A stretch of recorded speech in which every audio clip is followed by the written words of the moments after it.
Hola, hola, ¿me escuchan? Buenas tardes, doctor, sí se le escucha.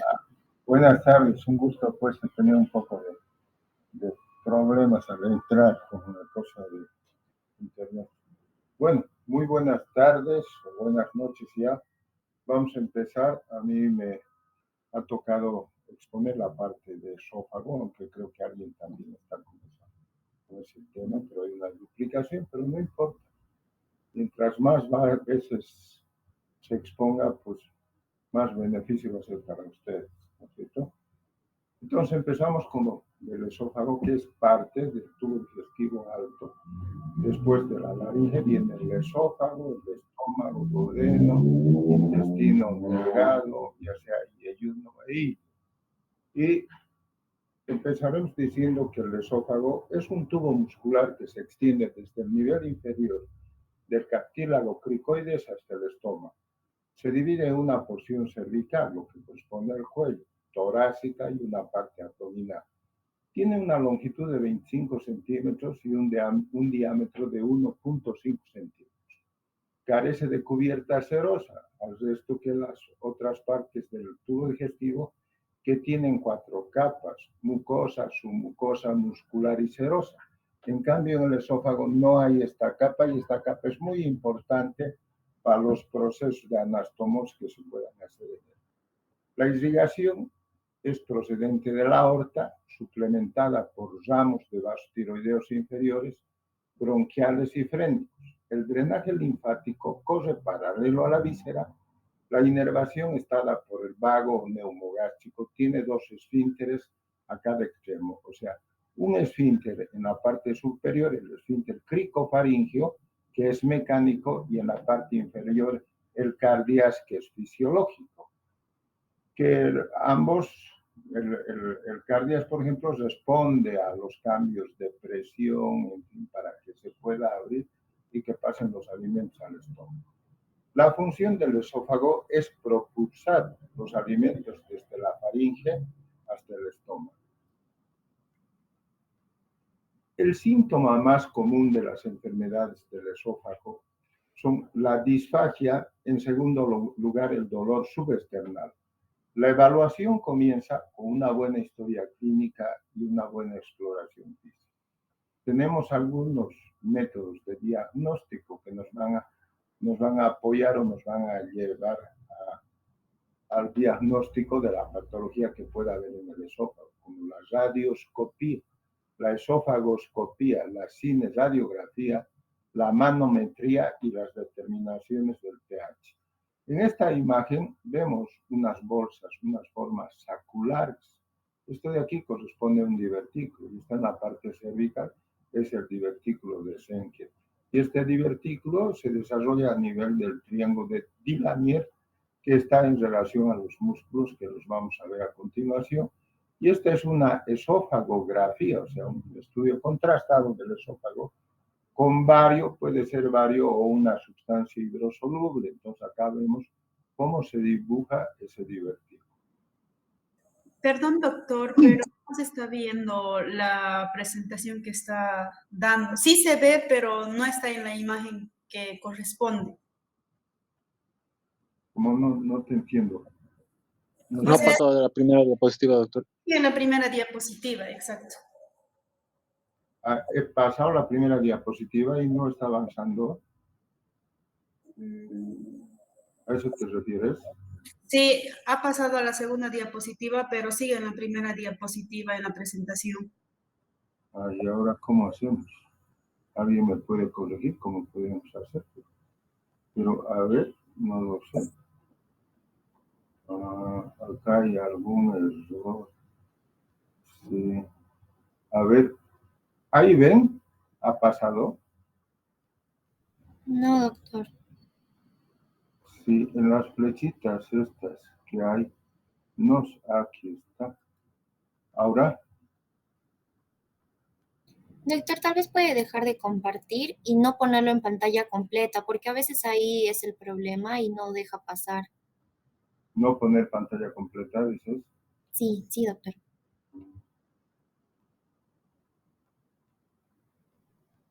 A ver, ¿cómo podemos hacer? Tendré que empezar de nuevo. Nos vamos a hacer un problema aquí. Esa es la primera diapositiva. Aquí estoy pasando a la segunda, ¿la ven? No se ve, doctor.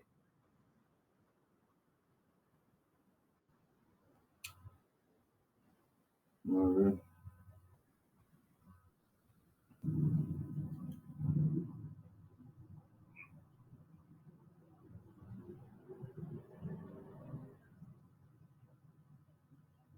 Si sale de la pantalla completa de su presentación, tal vez ahí vamos a poder volver a ver. A ver. Aquí. ¿Ahora ven? Ahora sí, doctor, sí. Ya, muy bien. Entonces, habíamos dicho acá esa primera diapositiva, esta segunda, donde se ven los divertículos, ¿ven? ¿Ven? Sí, doctor. Ah, qué bien que se ha arreglado. Ya. Bueno, entonces aquí he dicho que es un divertículo de Schenker, ¿no es cierto? Que es un divertículo en la región cervical. Estos son los sistemas de apoyo diagnóstico, como la radioscopía, esofagoscopía, cineradiografía, manometría y determinación del pH. Y aquí estamos viendo una radioscopía, o sea, con contraste en la que se dibuja el divertículo.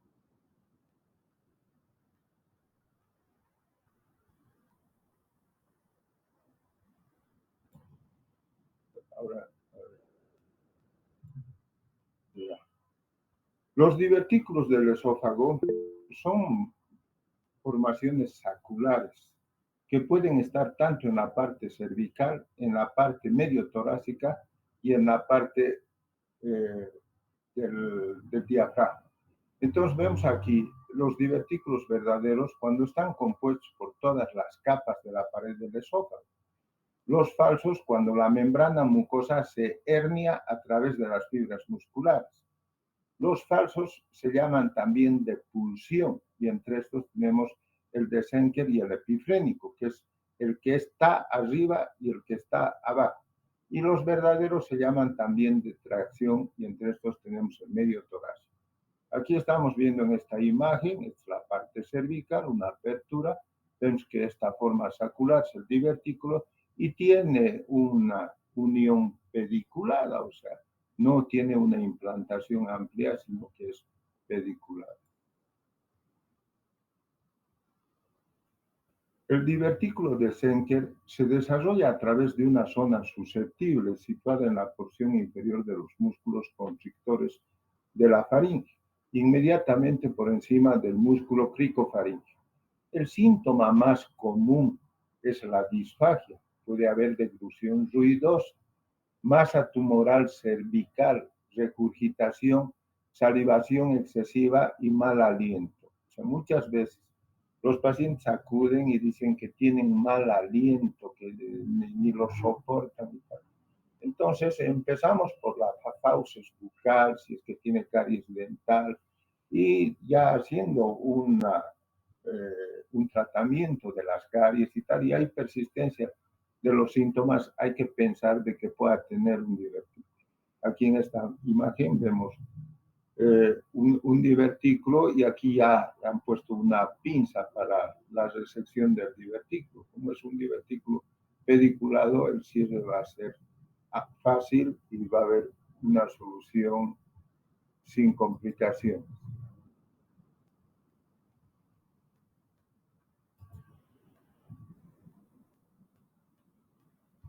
Yo tengo un problema que aquí no me pasa la diapositiva.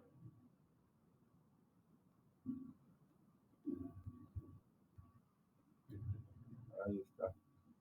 El diagnóstico de los divertículos se hace a través de un esofagograma. El tratamiento es la resección quirúrgica.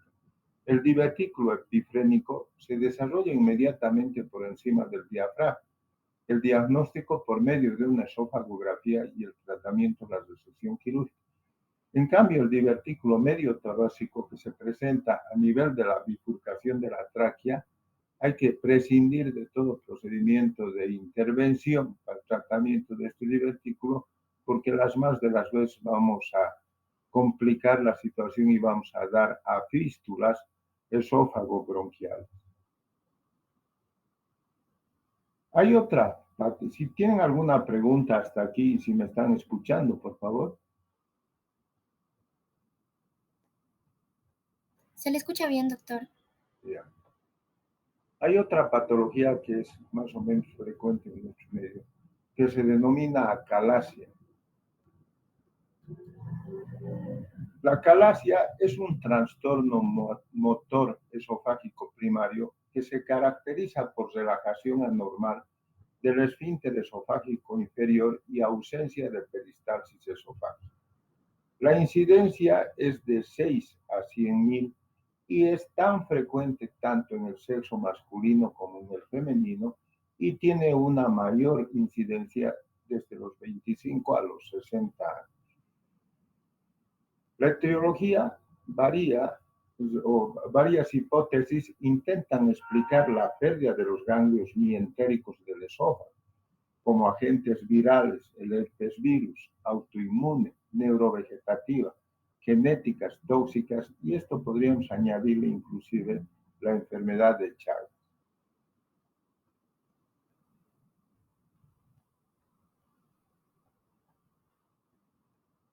Aquí vemos en esta imagen, aquí vemos el esófago un poco dilatado ya y una zona estenótica, o sea, poco paso hacia el estómago del esófago y está dilatado el esófago. Y aquí vemos en la serie varicada, en la que sí ya se observa un esófago dilatado y también un escaso paso hacia el estómago. La fisiopatología da una etiología desconocida, que hay neuronas inhibitorias igual que neuronas excitatorias, que conducen a una contracción permanente del esfínter esofágico inferior y a una ausencia de peristalsis esofágica. En condiciones normales, el esófago inferior está cerrado, formando la principal barrera antirreflujo. El esfínter esofágico inferior se relaja ante una gran variedad de estímulos. Estos estímulos son la deglución, la distensión del esófago, la distensión del estómago, que está mediado por mecanismos neurogénicos a través de los vagos.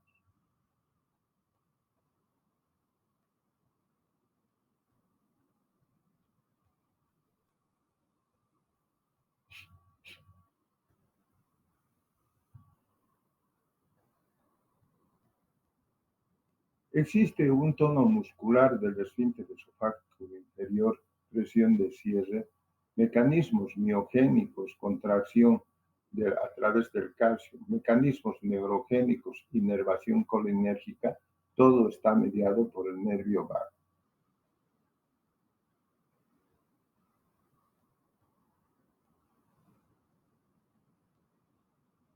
Estudios patológicos en pacientes con acalasia han demostrado la disminución o ausencia completa de neuronas del plexo mientérico.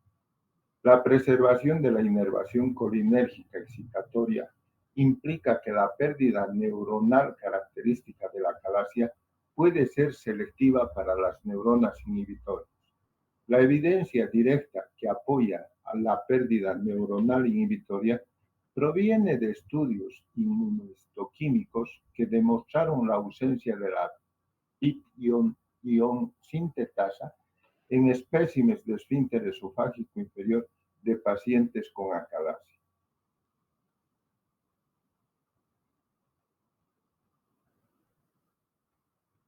La acalasia, epidemiología, la incidencia es 0,4 por 1 por 100.000 habitantes, prevalencia de 10 casos por 100.000 habitantes, afecta por igual a hombres y mujeres a cualquier edad, máximo entre los 30 y 50 años.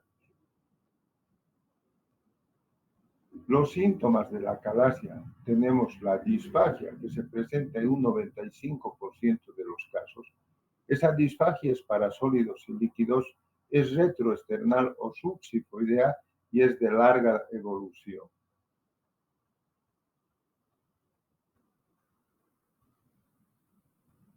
La regurgitación, 60% de los casos, sobre todo durante el sueño, y riesgos de complicaciones pulmonares por broncoaspiración.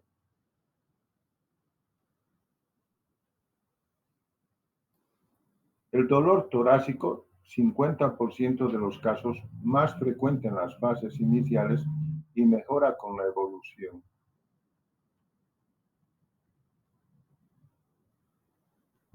La pirosis no es debida al reflujo del esfínter esofágico inferior, sino que es por fermentación bacteriana de comida con formación de ácido láctico.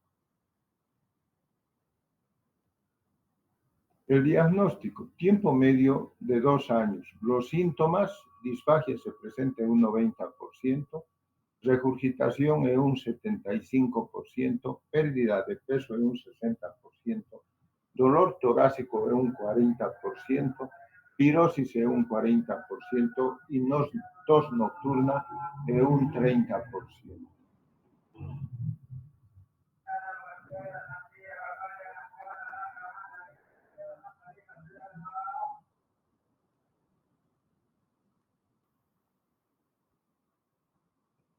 La acalasia clínica, la historia natural, hay un estadio inicial, dolor retroesternal, disfagia y regurgitación. Una segunda etapa compensatoria, donde hay dilatación, y una tercera etapa de descompensación, donde hay gran dilatación, aumento de los síntomas, pérdida de peso y complicaciones pulmonares.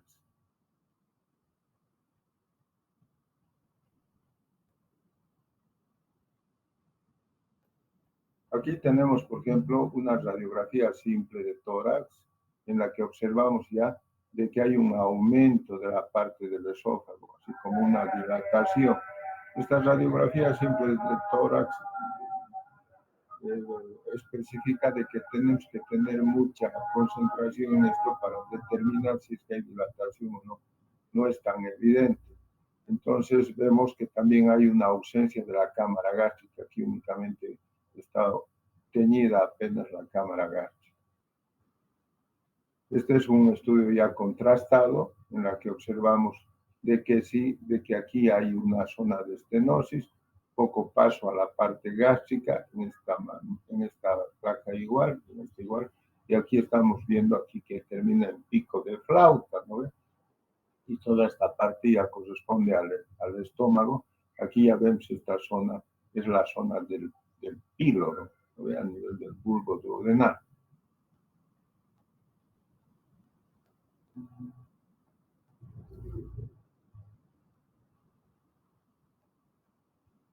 Hay un estadio inicial. Acá vemos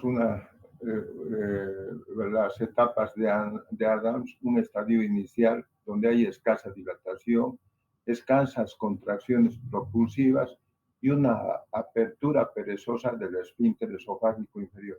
Entonces aquí estamos viendo que esta es la zona de obstrucción. Un segundo estadio, que vemos un esófago más dilatado, hay una forma fusiforme, contracciones no propulsivas, un extremo distal afilado y una éstasis esofágica. Vemos que aquí hay un escaso paso a nivel del estómago.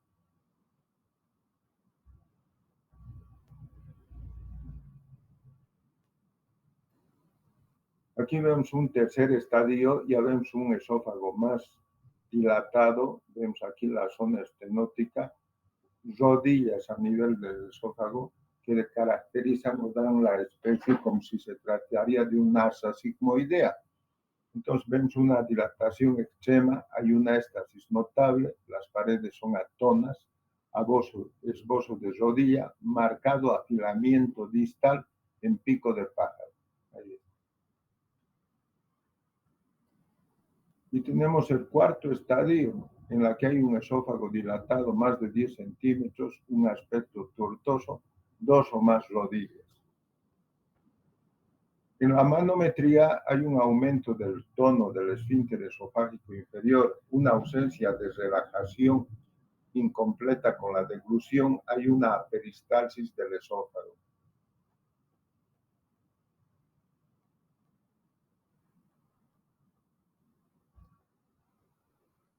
Aquí vemos la parte de la manometría y hay zonas de aplanamiento.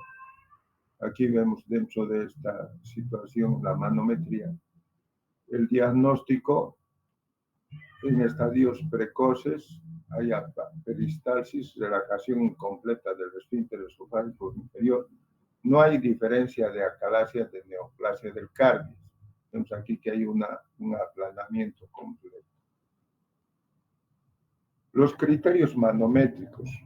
Aperistalsis, un asterisco, presión de reposo del esófago inferior normal o elevada, 2 asteriscos, relajación incompleta del esfínter esofágico inferior menor a 80% o inexistente, un asterisco, presión basal del cuerpo esofágico elevada mayor a la gástrica, 2 asteriscos, comportamiento vigoroso del cuerpo esofágico, contracciones de amplitud superior a 60 milímetros de mercurio repetitivas de duración prolongada, 3 asteriscos.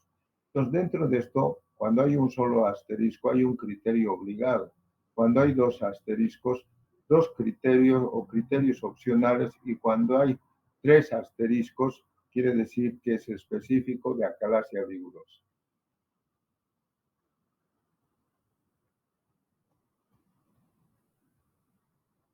La endoscopía sirve para descartar malignidad. Hay una imagen que puede ser pseudoacalasia, que da la impresión de que es acalasia y no es una acalasia, más bien es un proceso neoplásico. Para la diferenciación entre una y otra, entre uno y otro aspecto, se requiere de hacer una tomografía axial computarizada, la cual nos va a dar la pared mayor a 10 milímetros. La presentación para descartar malignidad, presentación tardía, más de 60 años, corta evolución, menos de 6 meses, una excesiva pérdida de peso y dificultad para pasar el endoscopio. Se debe evaluar la mucosa y descartar la probabilidad que no haya una micosis, una candidiasis, porque cuando hay candidiasis hay unas placas blanquecinas que están pegadas a la mucosa del esófago.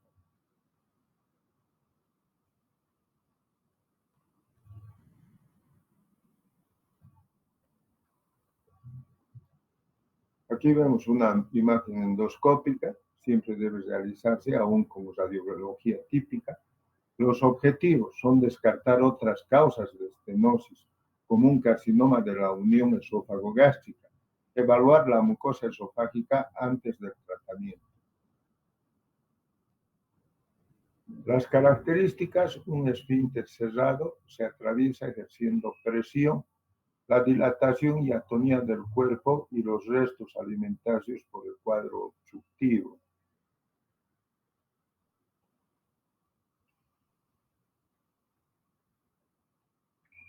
La endoscopía debe buscarse con especial interés una hernia de hiato de gran tamaño que contraindica la dilatación neumática. La cándida, tratar antes de cualquier procedimiento, y un carcinoma de cardios de origen gástrico. La causa más frecuente de pseudoacalasia en Estados Unidos y en Europa. Un porcentaje no despreciable de neoplasias son de tipo infiltrativo y no identificables bajo visión endoscópica.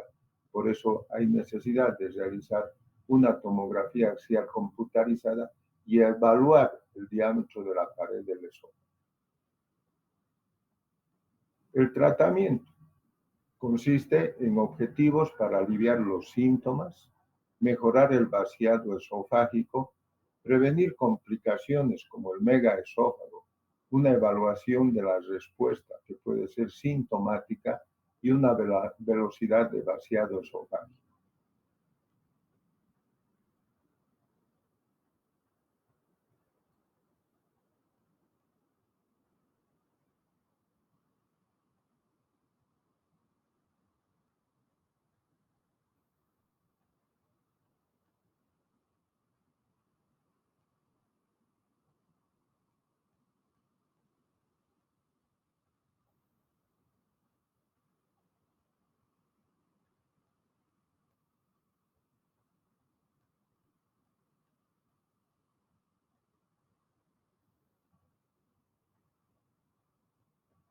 La calasia terapéutica, la lesión neuronal degenerativa no tiene tratamiento. La terapia va dirigida a paliar los síntomas y prevenir las complicaciones, sobre todo las complicaciones pulmonares por regurgitación. En la actualidad disponemos de 4 estrategias terapéuticas. Una estrategia farmacológica, otra que va en relación a la utilización de la toxina botulínica, la otra, la dilatación con balón y la miotomía.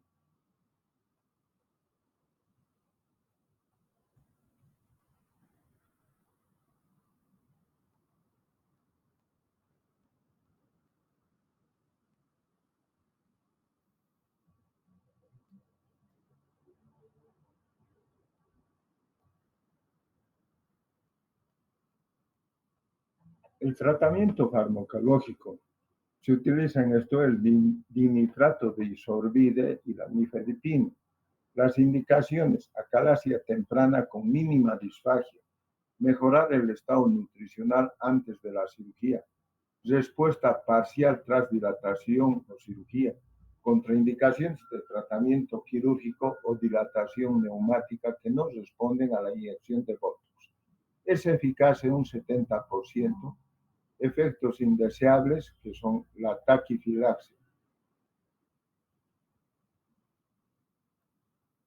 La dilatación neumática. Predictores de buena respuesta: edad en mayores de 40 años, presión tras dilatación menor a 10 milímetros de mercurio.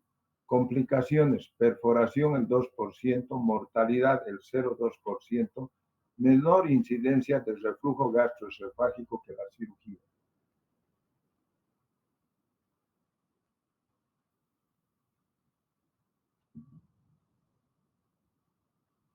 Los dilatadores, tenemos los dilatadores neumáticos, aquí vemos, aquí está su tensiómetro para ver la dilatación que vamos a condicionar a las bujías. Estas son las bujías. Todo esto es dependiente de un balón de polietileno de 10 centímetros, un diámetro variable de 30, 35, 40 milímetros. La ventaja es la baja distensibilidad, alcanzando un diámetro máximo, un aumento de presión que no aumenta el calibre.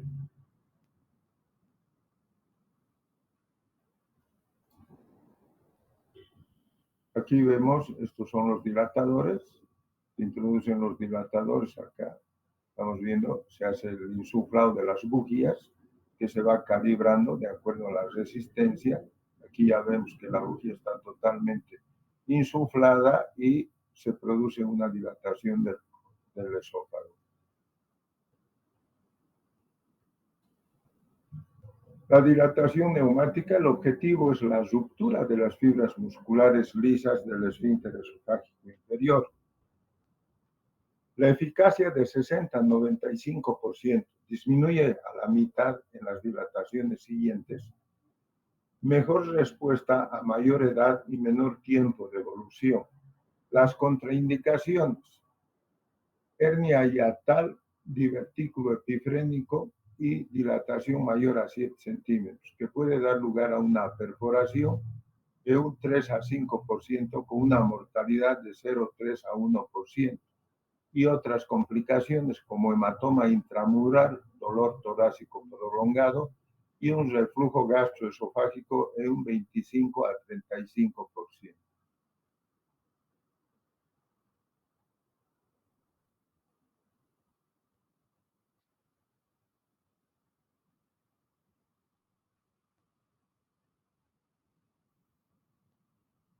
La toxina botulínica, Pasricha, describieron su utilización por primera vez en 1992. De las toxinas producidas por la cepa toxigénica de Clostridium botulinum, los serotipos A, B, C, D, E, F, G, la única que se utiliza es el serotipo A.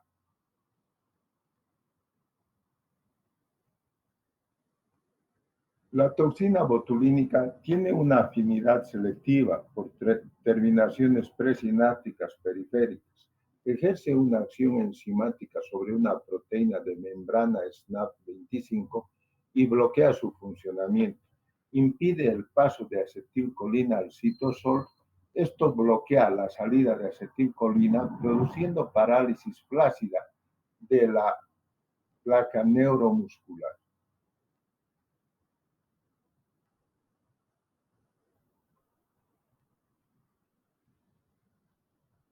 Aquí estamos viendo la aplicación de la toxina botulínica con el endoscopio. Se llega a la zona de estenosis o de obstrucción, se hacen infiltraciones radiales en todo alrededor de la parte de estenosis. Aquí estamos viendo cómo han hecho las infiltraciones a través de una inyección de 80 a 100 unidades internacionales de Botox, que nos va a dar una eficacia de 60% a 85%.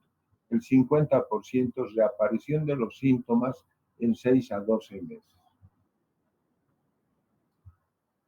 La toxina botulínica produce un alivio inmediato, un 85%, que dura unos 6 meses en el 50% y hay necesidad de nuevas inyecciones.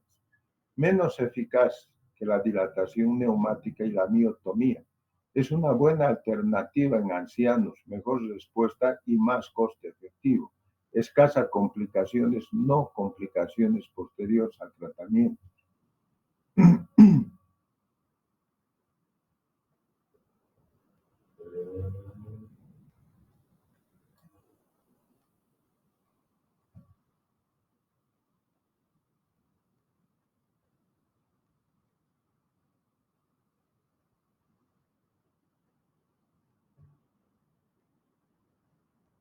La acción de la toxina botulínica es una acción eficaz y potente, pero reversible en 3 a 6 meses. La placa es reservada a pacientes en los que no se puede realizar dilatación neumática o con un elevado riesgo quirúrgico. Efectos secundarios, molestias o dolor torácico y reflujo gastroesofágico menor del 5%.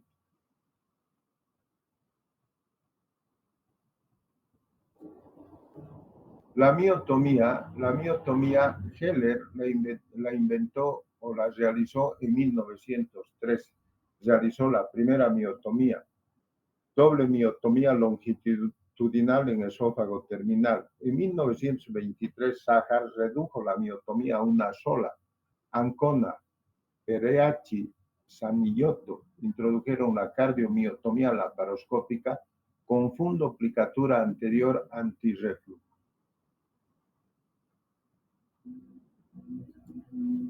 La miotomía quirúrgica es más eficaz a largo plazo, un 85% a los 5 años.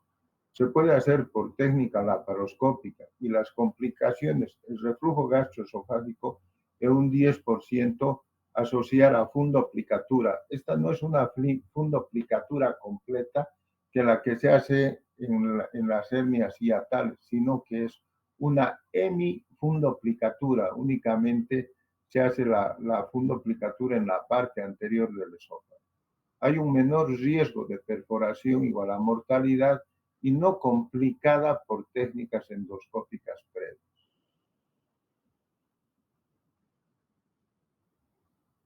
Aquí vemos, esta es la miotomía anterior de Heller, esta es la parte del esófago, por lo menos hay que ir de 6 a 8 centímetros hacia sobre la parte del cardias y unos 2 centímetros atravesando el cardias. Ahí estamos viendo, aquí están haciendo una hemifundoplicatura. Primero, suturan una parte anterior a un borde de la miotomía que se ha hecho. El esófago tiene 3 capas, ¿no? Una capa muscular que es longitudinal, que es la más externa. Luego viene una capa circular y después viene la mucosa. Entonces, la miotomía consiste en cortar la capa longitudinal y la capa circular, exponiendo únicamente la mucosa. Y aquí se hace fijación de una de los bordes de la miotomía con una parte del fundus gástrico y se va a cubrir al otro lado también suturando la otra parte y queda aquí cubierto. Entonces, ese es común en Nissen, porque el Nissen es rodear como una corbata todo el esófago y aquí es únicamente como cubrir la parte anterior del cuello que va por este procedimiento disminuir el reflujo gastroesofágico. Aquí la incisión de fibras musculares lisas hasta la mucosa, 1 centímetro por encima del estómago, hasta 5 a 6 centímetros sobre la parte del esófago. Los resultados, un 80-90%, reflujo gastroesofágico, un 10% que se resuelve con la fundoplicatura, con este procedimiento.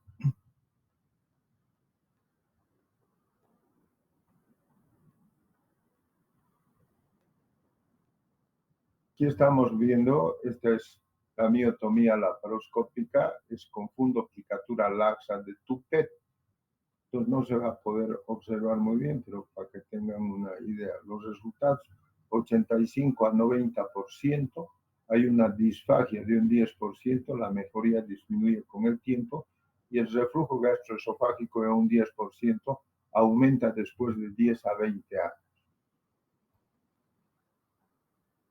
La miotomía, las indicaciones: fracaso de la dilatación neumática, perforación durante la dilatación, hernia hiatal o divertículo epifrénico, niños o pacientes no colaboradores. Las complicaciones: perforación temprana, reflujo gastroesofágico, disfagia grave. La mortalidad de un 2%.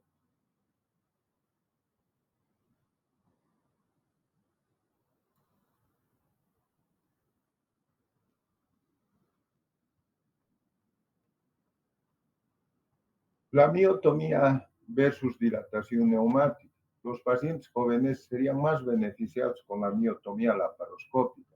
En situaciones especiales requerirían de 2 o más dilataciones con balón. En pacientes añosos con evolución corta de síntomas, la dilatación neumática es de primera elección y en la mayoría de los casos la cirugía no es necesaria. Las intervenciones subsecuentes del tratamiento inicial de la calasia es común y el riesgo de intervenciones posteriores es mayor en la dilatación neumática que en la miotomía.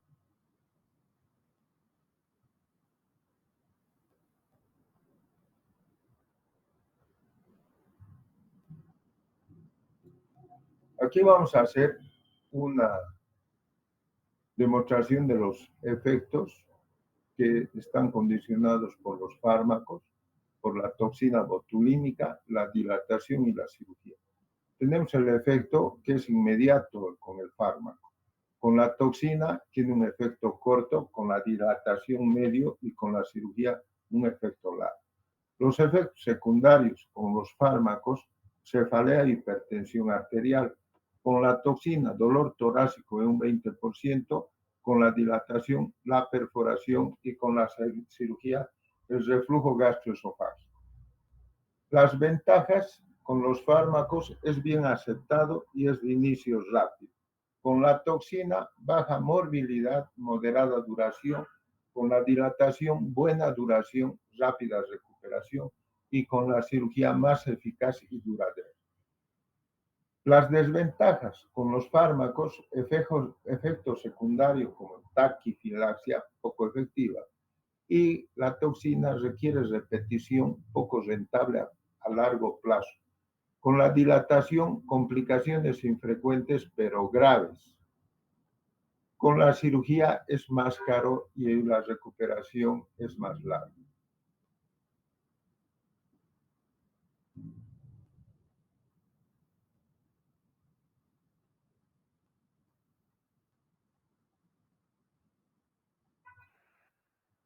El riesgo de carcinoma, una prevalencia de 2 a 7%, mayor riesgo sin tratamiento o con tratamiento inefectivo.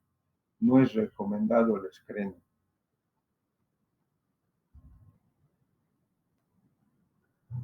Bien, si tienen alguna pregunta hasta aquí, por favor, adelante.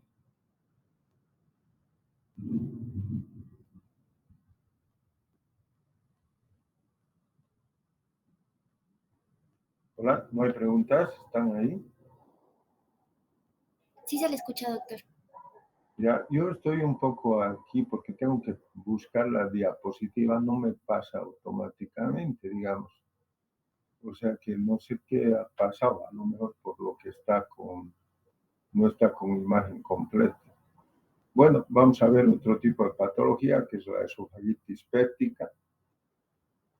Es una inflamación del esófago causada por reflujo de contenido gástrico, causada por insuficiencia del esfínter cardial asociada a una hernia del hiato o a alguna obstrucción pilórica. Tenemos el síndrome pilórico, por ejemplo, que puede ser un proceso cicatrizal por un tratamiento de una úlcera duodenal.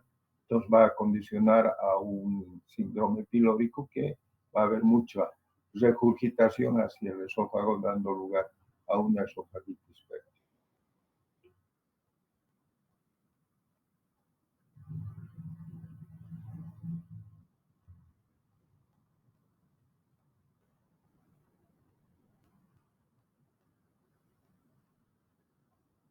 La hernia hiatal, la más común es la de tipo 1, llamada por deslizamiento.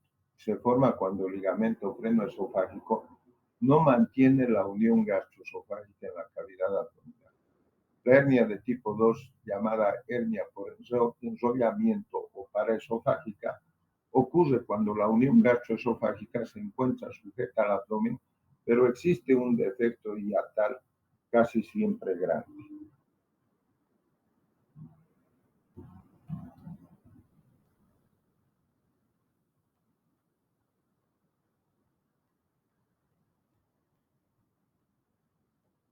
La hernia de tipo 3 es una combinación de las primeras dos, en la que la unión gastroesofágica, como el fundus u otra víscera, se mueven libremente en el mediastino. Muchos pacientes con hernia hiatal no manifiestan síntomas ni necesitan tratamiento. Dentro de los síntomas, estos suelen tener pirosis, regurgitación, dolor abdominal, tos, disfagia sólidos, disfonía, eructos, distensión abdominal, aspiración, sibilancias y globo histérico.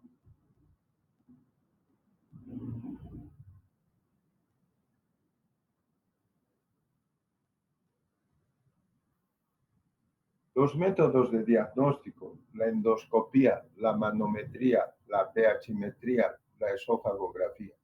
Otros estudios, como la gammagrafía, permiten valorar la permeabilidad esofágica y la presencia de reflujo. Asimismo, permiten identificar la distensión gástrica por vaciamiento prolongado.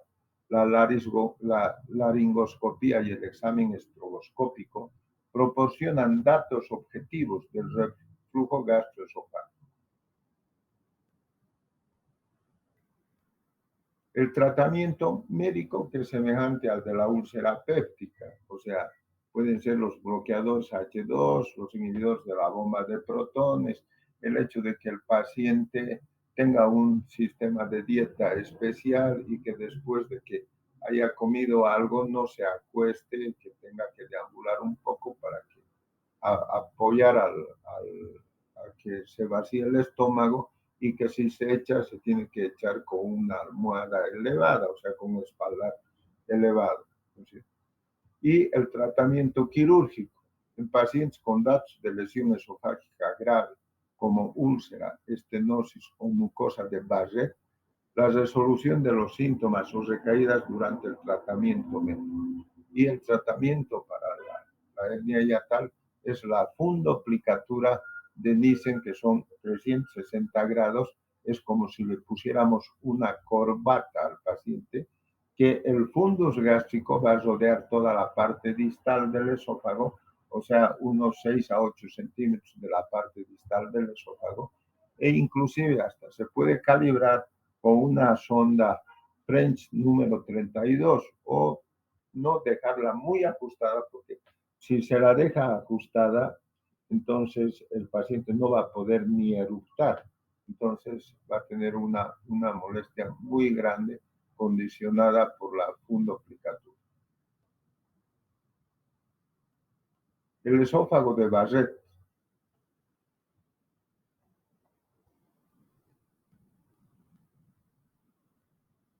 Las células lesionadas en el tercio distal del esófago son sustituidas por células escamosas o a través de la metaplasia por células cilíndricas, es a lo que se denomina esófago de Barrett.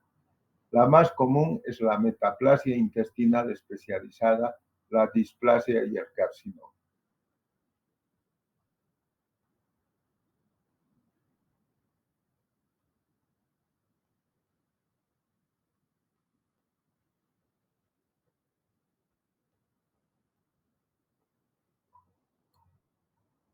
En el esófago suelen haber tumores que pueden ser benignos y pueden ser malignos. Los tumores benignos son raros y pueden originarse en el epitelio o en la pared muscular. El más frecuente es el liomioma. El carcinoma, el más frecuente es el epidermoide. Es raro como lesión primitiva. Generalmente son carcinomas gástricos que se han extendido hasta el esófago.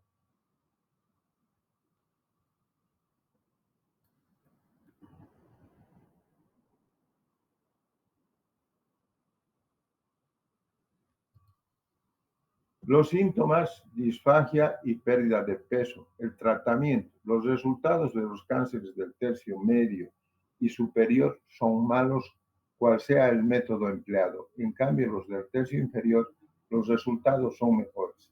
La irresecabilidad suele ser debida a infiltración de los tejidos adyacentes a la aorta, la tráquea, a vasos pulmonares y a la columna vertebral.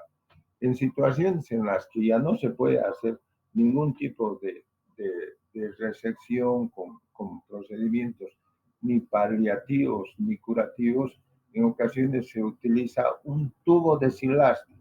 Es poner un tubo, ahora creo que hay hasta tubos autoexpandibles que van a permitir de que el paciente todavía pueda alimentarse y hacer pasar los alimentos, o en otras circunstancias, si es que todavía le queda disponibilidad de vida al paciente, hacer una gastrostomía o una yeyunostomía de alimentación, ¿no?, con fines de tipo paliativo.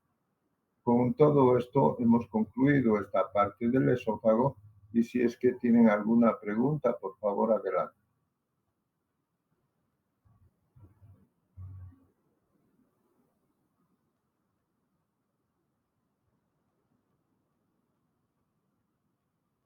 Hay algunas patologías también que pueden acontecer en el esófago, como las quemaduras esofágicas por ingesta de ácidos o álcalis, ¿no es cierto? O sea, la soda cáustica como álcali y los ácidos, el ácido sulfúrico.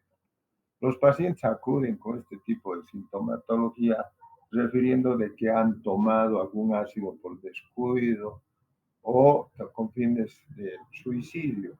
Entonces, en estos pacientes lo que solemos hacer es internarlos y en las 12 primeras horas se puede hacer una endoscopía con finalidad de ver la extensión de la quemadura, pero pasadas las 12 horas ya no es conveniente hacer ningún tipo de endoscopía y únicamente someterlo al paciente a un tratamiento que consiste en darle una alimentación parenteral o ponerle soluciones parenterales como suero fisiológico, glucosado, de acuerdo al requerimiento que tenga en función del peso del paciente, y la administración de antibióticos y corticosteroides con finalidad de evitar de que pueda haber un proceso cicatrizal estenótico más adelante.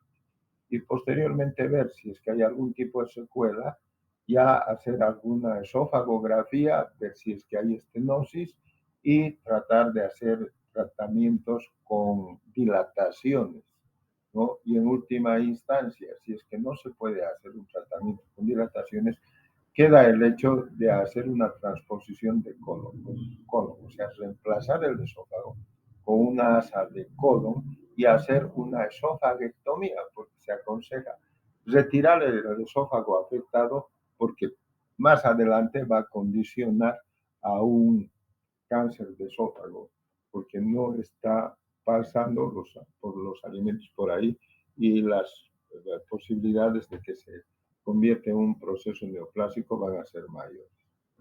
Y las otras complicaciones que podrían ocurrir, que son iatrogénicas, en la situación de hacer las endoscopías, las gastroscopías, por ejemplo, hay un porcentaje, aunque es ínfimo, de que se pueda perforar el esófago. Hoy en día, con el esófago, con las esofagografías que son con tubos flexibles, es menos probable porque antes se utilizaban los tubos rígidos y hoy en día también en algunas circunstancias se utilizan los cefaloscopios que son rígidos, ¿eh? Y las probabilidades de riesgo son mayores.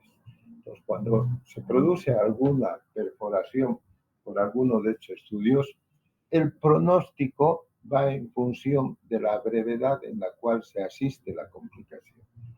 De ahí, en ocasiones, el paciente que está en la sala de endoscopia pasa directamente al quirófano. O sea, no hay tiempo que esperar porque en base a eso va el pronóstico de la patología portadora del paciente. Muy bien. ¿Alguna pregunta, jóvenes?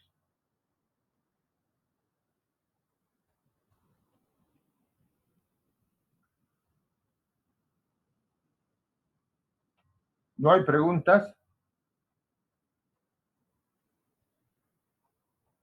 Parece que no, doctor. Bueno, si no hay nada, entonces nos veríamos.